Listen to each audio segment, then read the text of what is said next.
আমি পড়েছি, আমি একজন সোশ্যোলজির ছাত্র ঢাকা ইউনিভার্সিটি, প্লাস আমি আমেরিকাতেও পড়াশোনা করছি এবং আমি আমি ইংলিশ এবং ইতিহাসের আমার দক্ষতা আছে।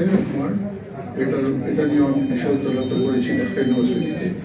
তো আমি তখন থেকে কিছু কিছু রিসার্চ করেছি।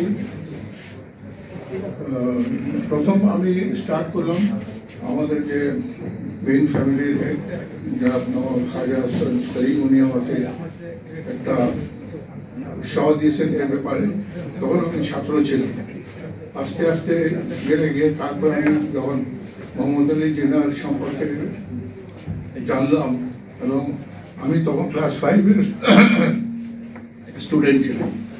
তো তখন আমি কোয়েটাতে সান ফ্রান্সিস গ্রামার স্কুলে পড়তাম। তখন আমাদের ক্লোজ একজন আমার চাচা এবং আমার নানা, ওনার নাম হলো আপনার সবাই চেনে খাজা নাজিমুদ্দিন সাহেব। তো ওনার বাসাতে আমি ওনার সঙ্গে থাকতাম। ওনার যখন প্রাইম মিনিস্টারশিপ চলে গেছিল করাচিতে, তো অনেক কিছু জানি, এটা তো এখন বলা না। তো সংক্ষেপে আমি মোহাম্মদ আলী জিন্নাহ সম্পর্কে বলি, it's a very tragic story. ওনাকে কিন্তু মারা হয়েছে, উনি মারা যাননি।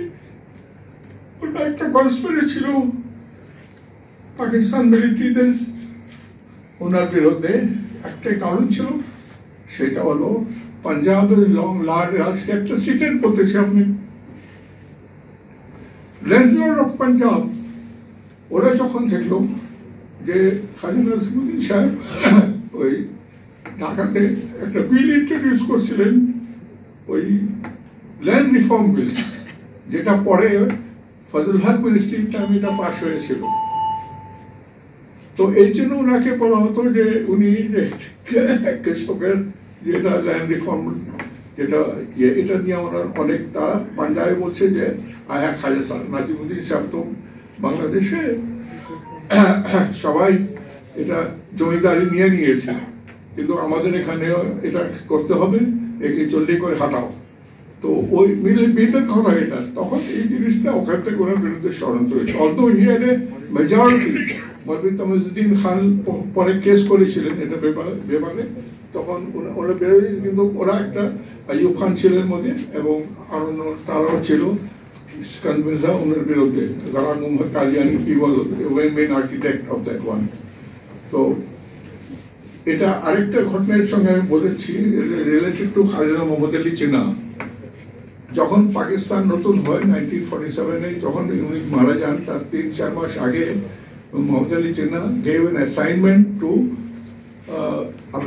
আব্দুল্লাহ নাস্তার, যে পাকিস্তানে যে রেফিউজিগুলি আসছে, এই রিফিউজিকে রিহ্যাবিলিটেশন করার জন্য তোমাকে দায়িত্ব দিলাম। তখন উনি 3 মাস কাজ করে খাজা মোহাম্মদ আলী জিন্নাহকে বললেন যে আমি তো চেষ্টা করেছি, একটা মিলিটারি অফিসার আছে এখানে, is major general Ayub Khan. তো কাজা বলে, হ্যাঁ তুমি ওকে দিছো, আমি এই মানুষটাকে চিনি ভালো মতন। He is more interested in politics than military duty. And he wrote to him a letter. This file is still in the Pakistan cabinet, ওখানে intact আছে. Immediately transfer him to East Pakistan without badge for 1 year. This was the last order of Mohammad Ali Jinnah. And this, এই recently কথাটা আজকে প্রায় 3 মাস আগে ইন্টারনেটে পাকিস্তান থেকে বলা হয়েছে।